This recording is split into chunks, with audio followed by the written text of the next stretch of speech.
Hello everyone, Professor Donna here again, and I'm showing you the slide that we stopped on with the last video. And again, if I make this full screen, it's going to jump through all the images, so I'm sorry about that. So we're going to do a compare and contrast between these two images. So obviously one is sitting, the other is standing. One has one figure, the other has two figures. I mean, these are like really obvious. One is painted, the other are not, right? But beyond that, let's look at this a little deeper. That one, the seated scribe, is more relaxed, is more realistic, because it's a true depiction of what the person probably looked like.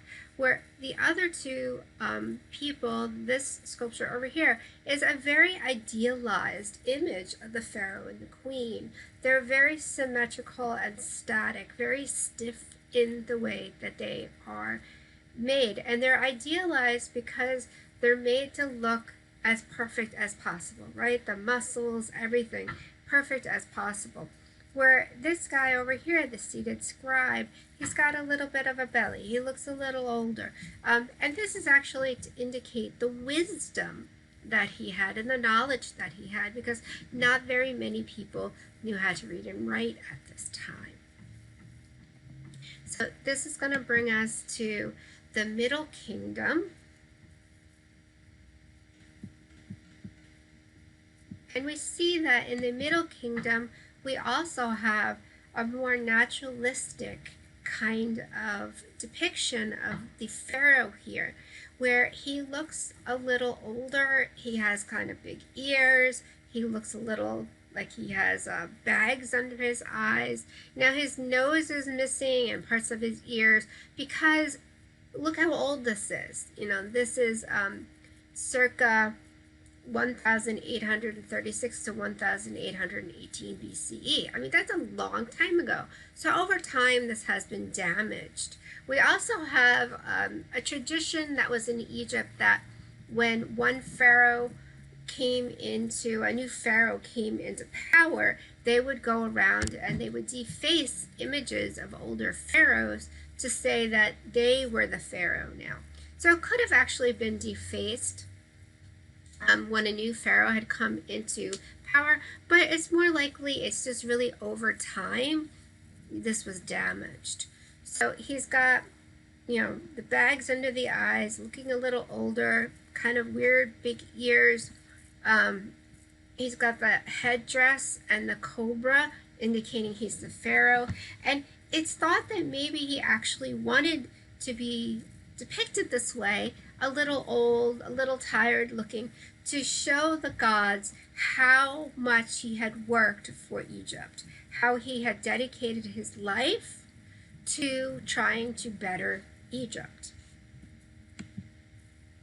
And this brings us to the New Kingdom. And my favorite person from the New Kingdom is this pharaoh, Hatshepsut. And if you get to the Metropolitan Museum of Art in Manhattan, they have a whole room of images of Hatshepsut. And this pharaoh was very unusual, because what happened was it's a female pharaoh. And we have very few females who actually come into power and are able to stay in power in ancient Egypt. So she was married and her husband died. And so when we think of Pharaoh and the queen, it was like one man and one woman. It would be the pharaoh, and he had many wives, but he would have like the highest ranked wife, which was Hatshepsut, but then he had other wives who had given him children. So Hatshepsut took control of the rule of Egypt when her husband died, and she was only supposed to stay in power until her stepson became old enough to become pharaoh. But when he became old enough to become pharaoh, she refused to step down, and they co-ruled for about another 10 years. So she ends up being the pharaoh for more than 20 years. And that makes her the longest reigning female pharaoh from this time period in ancient Egypt. She's depicted here. I have a video on this one that you should watch. She's depicted here kneeling and holding these vessels as offerings to the gods.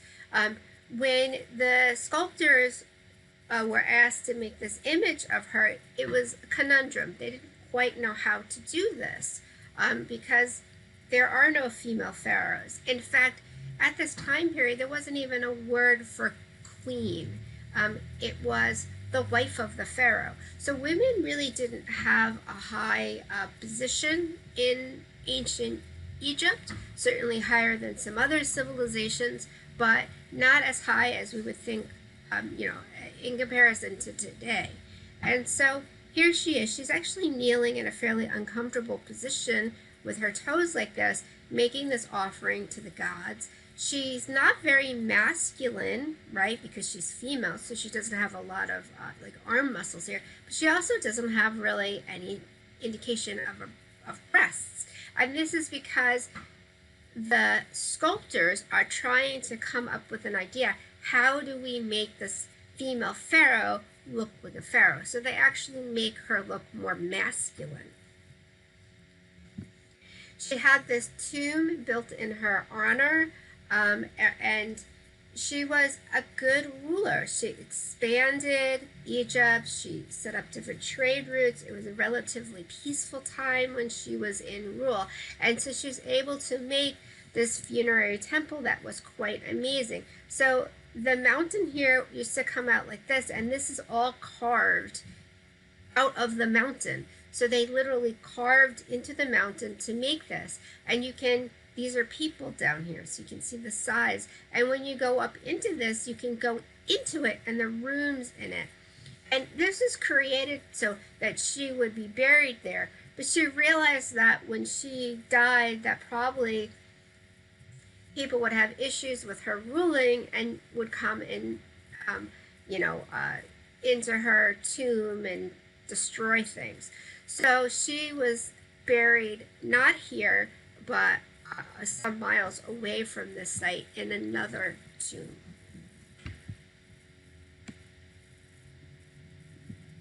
So let's look at some architecture that was happening at the time. The tombs and the temples got more and more complex.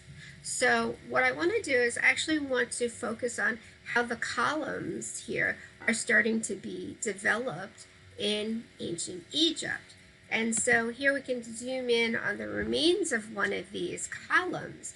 Now, the tops of them were created to look like papyrus, which is a reed that grows along the Nile and was used to make paper and baskets and all sorts of things. It was a very important thing for them. So they would have papyrus leaves on the top, and then the columns themselves are made in like discs. So they're circular with a hole in the middle, and then they would have like a wooden pole going up the middle that they more or less are dropping the discs on, and the discs then are carved with hieroglyphics on the side.